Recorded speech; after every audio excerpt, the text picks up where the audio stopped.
Limor, welcome to another episode of the Green Focus podcast. It's a place where we're trying to discover transformative Israeli technologies and how we can kind of leverage them and get them out to the world. I approach this one from a perspective of IP and IP management and how to take IP as a tool to leverage technology. But essentially, we're trying to get inside the heads of new transformative technology. Okay, so I'll quote you formally, the Deputy Executive Director of the Bird Foundation. The Bird Foundation's been active for a long time and you've been there for a while. So you've seen a lot of stuff. You've seen a lot of corporations. You've seen a lot of technology sectors and areas. And so obviously what grabbed my vision, when I was looking for the most amazing, guest for my podcast, I was thinking not only is bird such an important part of the landscape, but you've got a whole new green focus. You've got a whole section that relates to green technologies. I'm just looking over here. Bird now in terms of the Green Energy Center deals with fossil fuel technologies, energy storage, cybersecurity for energy infrastructure, energy, water, nexus, etc. So it's really all the hot buttons that are being pressed at the same time. I'm wondering how you managed to push so many buttons at the same time. So can we start off? Just give me a little bit about you, 2 minutes, where you come from. When did you break into the clean tech space? Is it just through this latest energy center or was it before? And then I want to start exploring the vision of Bird, what you guys are doing, how you're impacting, and then I'm going to get to some more challenging questions. Awesome. So a little bit about myself. My name is Limor. I'm working for the Bird Foundation for quite a long of time. My background is actually in finance, but then I joined the Ministry of Economy. I joined the cadet course, and then I was sent to be economic counsel for Israel in Atlanta and Chicago. And afterwards, I joined the Bird Foundation as the representative in the United States. So in 2010, I came back to Israel and I continued working for the Bird Foundation. Our role is to foster and cultivate and fund collaboration between Israeli and American companies, developing new technologies and bringing it to market.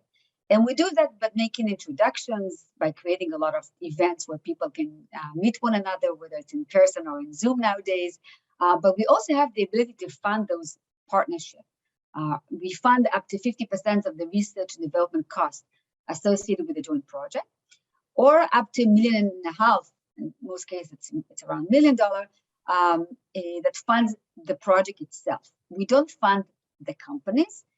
We don't invest in the companies, but we fund the joint project, which means that this is non-dilutive funding that goes into the R&D work of two companies from Israel and the United States, that together they're going to develop a product, technology, a platform, and commercialize it.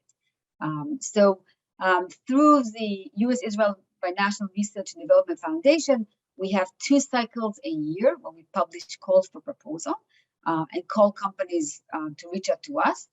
We do a lot of work of introductions, but a lot of the time companies also meet one another and just come to us to submit a proposal and ask for the funding. And we also manage another program, which is called Bird Energy, and I actually manage this program within the foundation. And Bird Energy is a very unique program that began officially in 2009. So I've been involved with the energy sectors, I think, since 2006, when we realized my boss, Dr. Eitan Udilevich, and myself, that in America, they're talking a lot about energy security. That was a big issue that was mentioned by congressmen, senator, etc. And there's all kinds of foundations who were established to promote the topic of energy security. And from energy security, which meant at that time the dependence on oil, the Ministry of Energy in Israel, together with the DOE, established an agreement to foster collaboration and technology development. And in 2009, the Bird Energy Program was initiated. We received funding from the DOE and from the Ministry of Energy in Israel, and later from the Israel Innovation Authority. And since then, our role is to promote cultivate, and fund joint development of technologies related to energy sector. It started by focusing mainly on renewable energy and efficiency, but over the years, the whole topic of green technology and climate tech has definitely evolved, and we added a lot more topics, which are water energy nexus, electric vehicles, etc. On top of that, we are also managing the U.S.-Israeli Energy Center, which is a different program, also funded by the Department of Energy in America, the Ministry of Energy in Israel, and the Israel Innovation Authority. And in this particular program, we fund consortium. We fund the American consortium and the Israeli consortium. It's a mix of companies together with academia that are focused to develop technologies in 4 specific areas: energy storage, cybersecurity for critical infrastructure, water energy nexus, and also fossil energy. Okay, so can I thank you. I want to just bat in on 1 or 2 questions there, and it's actually, I think I personally need to understand this better. When we talk about investing, not in companies, but in projects, I want to understand maybe through an example how this would look. Now, let me just put the example forward, right? We're talking about, say, an Israeli startup that has a great new technology idea, and yet they are thinking to themselves, how do I develop this little project? And you come and bring along things like the National Security Directorate and the US Department of Energy and all these big, huge feeling organization in terms of putting this kind of worldview of these big governmental organizations together with the world of startups. And together with that understanding, when you say you're investing in a project or in a collaboration, what does that look like? You're not investing in the company. You're not taking stocks, so you're not taking IP. So the floor is yours. It's a unique model. So I'll give you an example, because I think it's a lot easier to understand it when you give you an example of project. So there was an Israeli company called Panoramic Power, an Israeli startup that developed self-powered wireless sensors that facilitate load management in commercial buildings. So to make it simple, they developed a very small, unique sensor that do not need any energy, that you put them on a circuit in electricity systems of the buildings or hospitals, and you can find out whether whether the work is done, the load is done as expected, whether there's also all kinds of problems, when you can predict all kinds of problems in the electricity systems of hospitals or large buildings. And they needed to work with American company in order to do their pilot in the United States and to show that technology is working. So they collaborated with an American company called Mazzetti Nash Lipsy Birch, a company based in California. And it was a very successful project because they were able to implement and demonstrate their technology together with the American company in a hospital, a very large hospital in the United States. And through the success of this project, eventually the Israeli company in this case was acquired by a large company called Centrica. Centrica utilized the Israeli company and opened an global R&D center here in Israel. And also later, Centrica became very much involved in the Israeli market. They have their own venture capital investing in Israeli company. So this is an example of a partnership between an American company and an Israeli company. In this case, it was the Israeli startup that demonstrated the project and technology in America. And through the success of their demonstration project, they were able to grow and eventually also raise additional funds, be bought by a large corporation, etc. But we're not only working with Israeli startups. Hold on, but sorry to cut you there. So understand, and it sounds like a great kind of outcome. But where did Bird then make their contribution? What was your special thing that you added to the soup? So we funded the project. The funding was up to $1 million. The funding went to fund the research and development cost of the Israeli company and also the American company. And in the end of the day, if the project is successful and generates revenue, then the companies have to repay us back 5% of the sales of the project that we funded. If for whatever reason the project was not successful, then the companies do not have to repay us back. So this is non-dilutive funding. It's a conditional grant that goes directly to fund R&D costs. But it's a unique model because we don't get any equity in the companies involved with the project. And the project is also very important, must be very important for the companies in their development and their growth. So project can be either the joint development, integrating of two new technologies and become, innovative technology that needs to be implemented, whether it's Israel or United States. It could be demonstration projects of technologies that are being developed together. It could be a lot of things. The idea is that we fund those two companies who want to work together, and we give funding directly to the project itself, and we basically share the risk with the companies involved. Okay. Now, let me ask you something. You've been at this for many years, at least Bird has, right? And you. Now, I assume there have been some successes. I don't know what the numbers are. And then you're earning kind of 5% of, kind of take homes or from success of sales and things. Does that money then come into you guys and gets recycled into new projects? Exactly. We are funded by the government of Israel and the government of the United States. Our job is to cultivate the partnership that will generate new innovative technology. So the Bird Foundation was established by the US government and the Israeli government, and both governments put together an endowment of $110 million in 1977 and in 1984.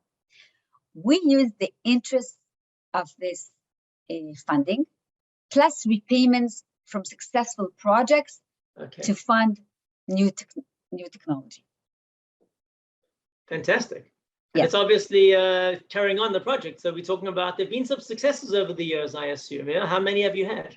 Yes, when we measure success, we usually measure success by the repayments.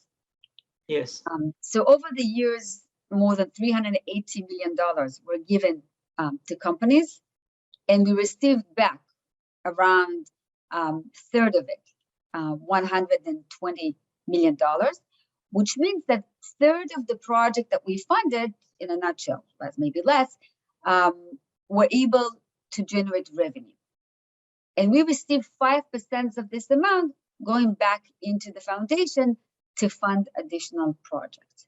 With regard to programs like Bird Energy that we're funding, we usually have funding specifically allocated for this program. For example, every year we receive $4 million from the Israeli government and the US government to fund projects related to Bird Energy or the Bird Homeland Security program that we have, etc. So for the regular Bird program, we have an endowment that we use.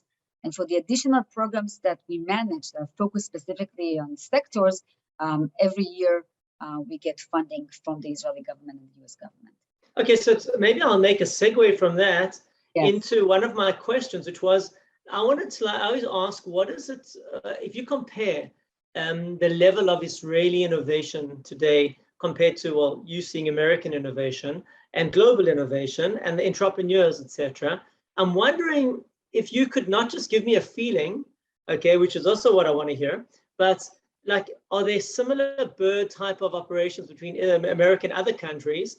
And you can kind of look at the data and see, has the Israeli track been better or worse than other tracks between other countries in America? So there's nothing like Bird. That's what's so unique and special. We can't have anything to compare with because this is a very unique foundation, and it's also based on a very strong relationship between Israel and United States. And also, when you think about it, this whole program began in 1977. At that time, there was no Israeli high tech, definitely not as it is mentioned and presented today. The ability of the Israeli ecosystem to grow, innovate, create unique technologies, build and establish companies and have an amazing reputation these days, that continue to attract investments from all over the world, this is definitely very unique to Israel. So I don't know about other countries that have such an amazing stories, but we have definitely something to be proud of. That's amazing. I love that positive note. I'm always trying to find that secret sauce, right? And I know from my work in patents, it's like kind of, give me the secret sauce. I don't want to hear generic stuff. I want to hear real secrets, right? So that's cool. I'm wondering about another thing as well. You know, I've heard recently. The secret is really the culture. In the end of the day, it really has to do with the Israeli culture, which is also very unique. This is the secret sauce. There's no, and when you say secret sauce, it's really a mixture of a lot of things. We're talking about the go-getter mentality that exists in Israel is very unique. The partnership between the people, the ability to share information with one another is extraordinary. I worked in Chicago. I was the head of the trade commissioners of many states and countries that were established in Chicago. And I can tell you, they were amazed to see how much information and free information we share with the companies, and how much, you know, the CEOs of Israeli companies share with one another. There's no true story, you know, in other countries, there's a lot of competition. So people always hide information from one another. It does not exist in Israel. And this is definitely part of our source of success. People share information with one another.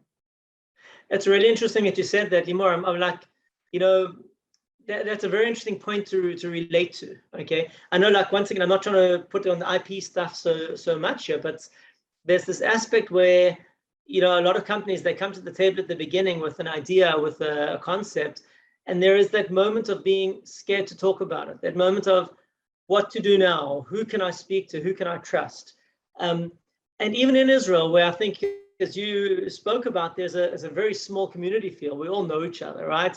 Anyway, so I was saying, like, you know, from that IP side, often we have to kind of say, listen, let's at least get that provisional out, so that you're at least enabled to speak more and be free, because the cost of holding it inside is great, is substantial. You're wasting a lot of time and energy by keeping too secretive. You want to get corporations, you want to find partners, you want to move, right? So it's quite an important aspect that we're mentioning over there.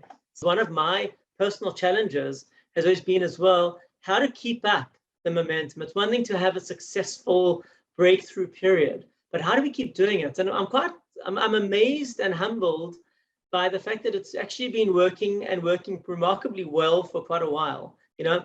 And I don't know what it's really, I mean, besides the suggestion that you had earlier, I'm still trying to find out why that is. I mean, my kids now have, you know, I've got a couple, so some of them have already gone through and got to university, and I keep thinking to myself, maybe in university they teach them something special, because it wasn't in school, you know.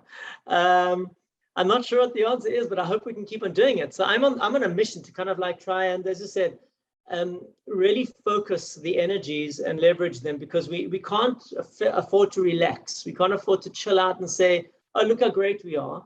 I think we'll be dropped immediately if we do that. So I'm hoping that your efforts, and I'm suggesting over the years, have been, as I said, special relationships which have enabled such a thing. So keep it up, you know. Thank you. Yeah, I definitely agree with you. Cultivating talent and workforce is a crucial issue. And especially when we're talking about green technology, if it's a very multidisciplinary area. So you need workforce and talent in different areas. And yes, I agree. I think it's important to cultivate it from young age. I think that the army is doing an amazing job among the Israeli society, meaning that it exposed a lot of our kids or young people to different technologies and the importance of it.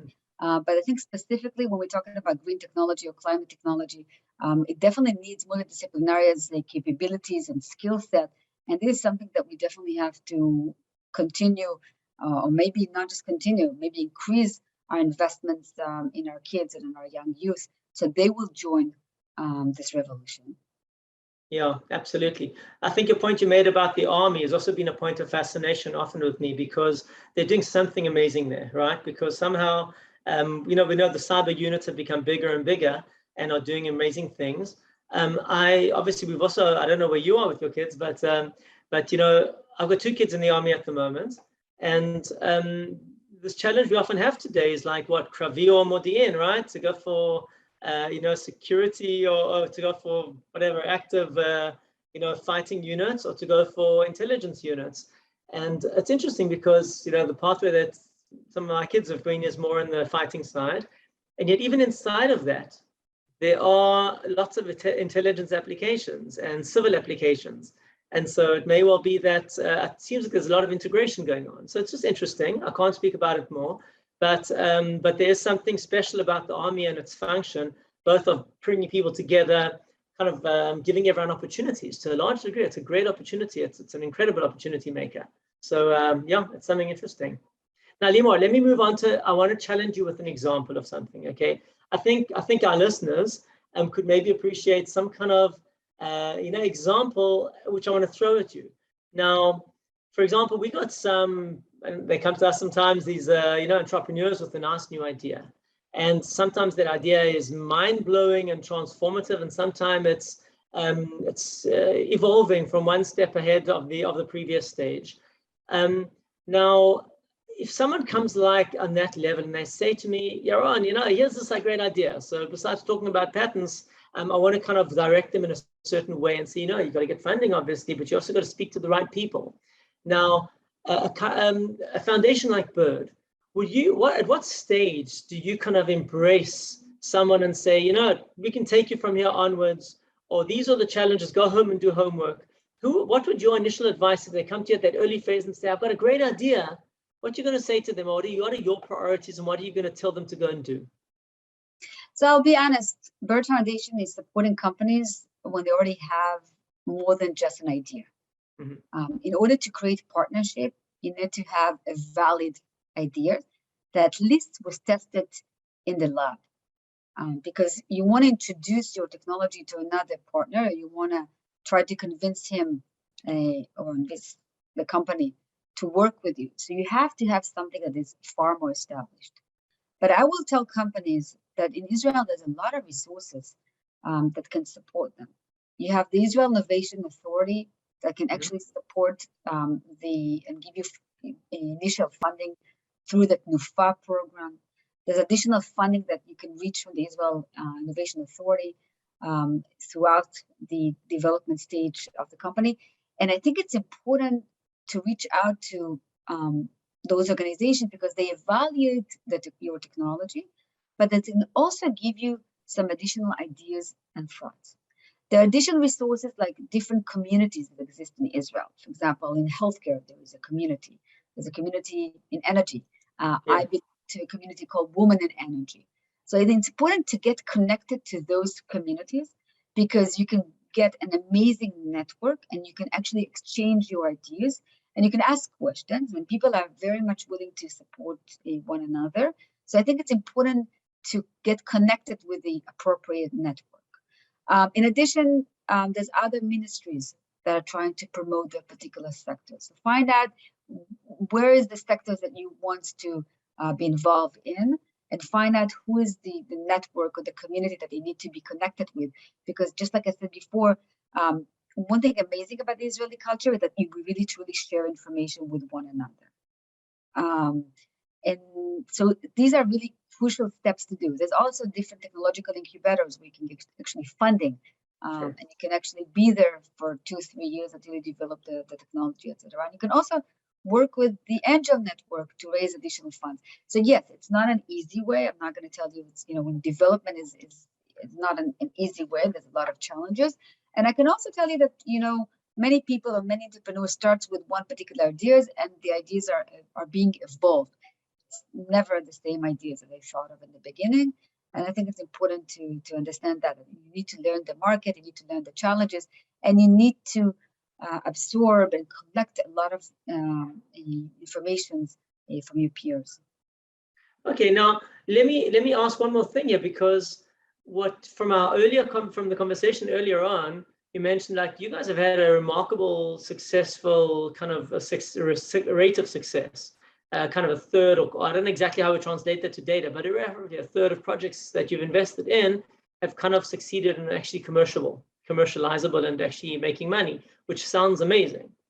Now, you mentioned earlier on as well that you kind of try and embrace transformational technology. You know, are you guys, because the reason why I'm asking about this is because if you're embracing transformational technology, it's pretty much higher risk than kind of evolving technology.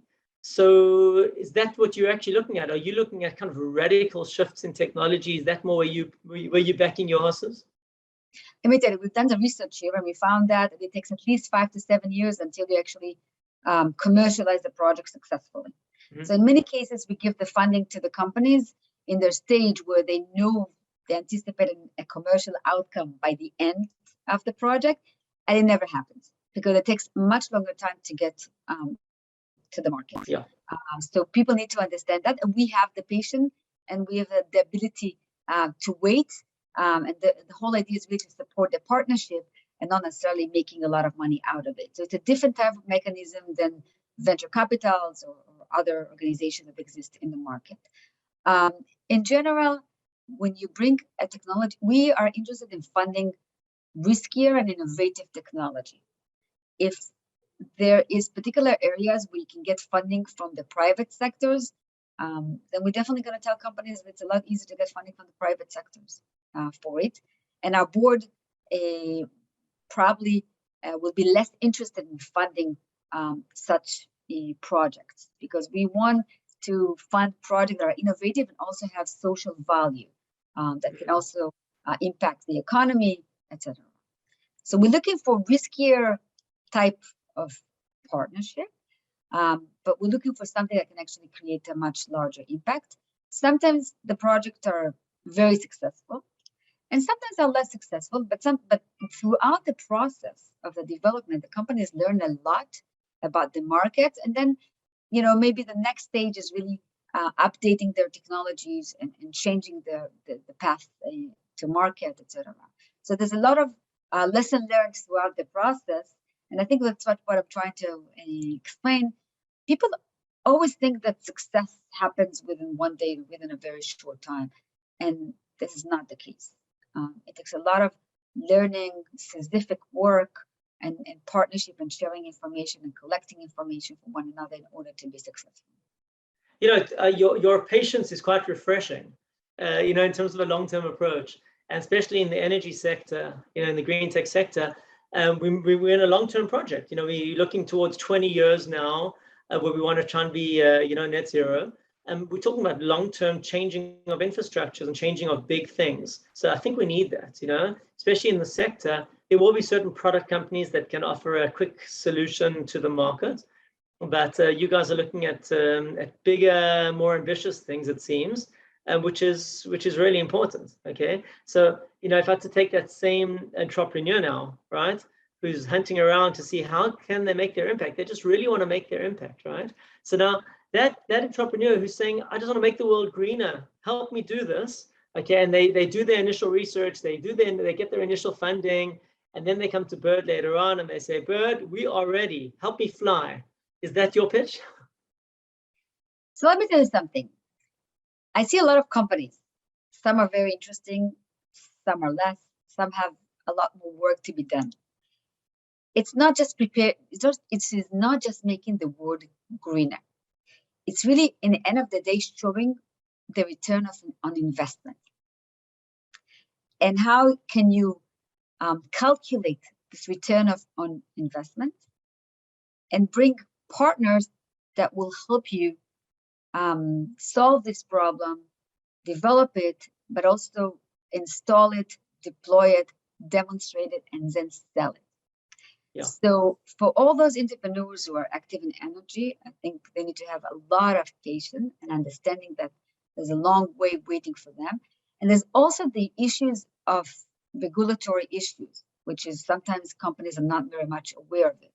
In every part of the world, in every country, there's different regulatory mechanism, and it's important to learn it, understanding, and also find partners that will show you the way in your development and bringing the product to market. So it's a longer time to market, and it's also required a lot of capacity building. When companies come to us, they come in different stages. And then we're starting brainstorming. Where is your market? What is the ROI that you can bring the companies? What is the added value, the true added value you bring in to whether utilities or other customers in the target market? We're trying to figure it out, where are the challenges and what is the most appropriate partner that you want to work with. And then we start a process. I'm right now just working with an Israeli company that is interested in working with utilities. And we, on their behalf, reaching out to different utilities to present their technology, in my view, an amazing technology. And it takes time because you will reach out to those companies that have an immediate pain that they want to solve. I believe in their technology. I think they bring a lot of value. But on the other side, companies will talk to you if they have an immediate pain that they need to solve immediately. It's not good enough that you have a great technology that can predict, problems and save money. They want to see something that they need immediately, that maybe the regulatory authorities are requiring them to have that solution, etc. So it's a lot more complex. It's not just about having an amazing technologies. It's really solving an immediate problems of your customer and making sure that you're reaching out to the company that has that particular pain that they need to solve immediately. It's also an issue of timing. Our job is really to talk to companies, and we also talk with American companies, not only talking with Israeli companies. My colleague, Andrea Yona, visited American companies who were exhibiting an ARPA-E exhibition. And ARPA-E is organizations funded by the DOE to fund early stage technology in the United States. And it was amazing to meet with companies who are interested in working with Israeli companies that can help them to further develop their technology and bring it into the market. So we're working on both sides, and we're trying to assist both sides by making those introductions and making those calls. And I think it's just like I said before, it's really important to be able to share information about your technology and have a very clear-cut pitch.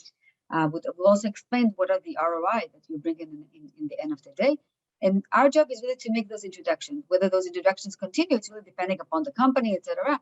But my job is really to make those introductions, to create those meetings between companies and help them to get to know one another. Okay, so I mean, that was one of the things. So our entrepreneur understands that Bird, at a certain right stage and phase, has got an ability to kind of access market makers and substantial test sites and things in America. It's just interesting for me to ask. I mean, America is a big country, lots of states over there. And how many people are there? How many people have Bird got on the ground in America who are helping with this process, which sounds like a substantially large process? So we have 3 wonderful women who are working for the Bird Foundation, the part of the Bird Foundation. Andrea Yona, which is based in New Jersey, Shiri Freud-Koren, which is based in Texas, and also Maya Vardi-Shutana, who is based in California. But we have an amazing network. We're working with the Israel Economic Missions that is based in the United States. We're working with the America-Israel Chamber of Commerce or other organizations who are promoting economic relationship between Israel and the United States. Many of those organizations are part of our network. They are our local representative in the United States. So we're utilizing also people that we know of over the years, like economic development organizations of different states, and etc. So we have a very strong network in the United States, and we also I have to also admit, we do a lot of cold calls, reaching out to companies directly, explaining what's the benefit for them in meeting the Israeli companies and getting funded through the Bird Foundation, and we do that as well. So our job is really to create this platform for introductions, and we try our best to do that. Fantastic. Now, I promised you that we're not going to take too long on the call, so I need to actually come to a closing. We could keep on chatting for a while, but I want to ask you in closing, a little challenge I have is that I'm sure you, in your individual capacity as well, wanting to make an impact and change the world in the nicest of ways. And I'm sure you're coming across some obstacles and obstructions. So if I had to offer you a magic wand and say, Limor, you can wave this wand twice, maybe 3 times if you're really insistent, to give yourself some special entrance into some new skill or ability, what would you kind of bring to the table and say, I want to change this? Oh, wow. It's a tough one. We mentioned workforce or talent. So definitely cultivating this talent from an early age. In the Israeli schools, because I think this part is missing. And I think, I think it's really very important to get the young generation excited about this topic, but also have certain skills and knowledge that are necessary in order to build the market in the long term. In addition, just like we mentioned before in the Israeli army, I think it makes such a huge impact on Israeli society, creating more technology organizations within the IDF that will cultivate the development of new technologies, whether in related to energy, environment, etc. So you can not just develop it or deploy it, but creating the base of knowledge and partnership between the soldiers, because we have seen in different areas like cybersecurity, this is very crucial and important. Yeah. And also bring funding. At the end of the day, we need funding to cultivate those projects. We need relationship with large organizations all around the world and creating partnership. I mean, I'm very proud of the partnership we have with the United States. If we could create more partnership with additional states under the auspices of United States, that would be amazing, and that will bring a lot more value for all the countries and the states that are involved. Well, that's fantastic because, as we speak, Joe Biden's arriving in Israel for a 2-3 day visit, hoping to be able to connect on various levels as well as focus on the kind of furthering, of the Abraham Accords, which is kind of suddenly opening up a whole new market and a whole new world to us, which we were isolated from for a long time. I just actually heard this morning on one of the programs that was playing, Joe Biden's been around for a long time. He's met with almost every prime minister for many years. And I remember he quotes sometime when he was sitting with Golda Meir, and he was kind of like asking Golda Meir, what is it? What makes you guys so special? Where's your strength from? And he was trying to get some insights into what new military hardware we had developed. So Paul turns around and says to him, yes, Joe, we have got a secret weapon. So he's like, all ears up. Okay, I'm getting some real information now. What's the secret weapon? And she turns around and says to him, see, Joe, we've got nowhere else to go, So sometimes been pushed into a tight corner, and all the pressures that the world has given us a hard time with, sometimes we've had to rebound with some major innovation. Anyway, I'm hoping that the trend will continue even with less external pressure. But I would just want to say well done to you, kudos to you guys at Bird and you individually for being part of this effort and being a part for so many years in pushing the Israeli tech ecosystem to really be global and to make a difference, make an impact. And I can't underestimate the strength of that relationship. It's critical. It's so great to know that such organizations are existing and such corporations are flourishing. So keep it up. So Limor, I want to thank you so much for your time. Okay, after all of your busyness with new fundings and everything else that's going on, I appreciate it so much. And on that note, just wishing you guys all the best. We look forward to being in touch and cooperating wherever possible. And look forward to great things coming out of the Israeli community, the American community, and the green tech community, because we've got a lot of hard work to do to make our planet safer and more beautiful than ever before. Amen. Thank you for having me.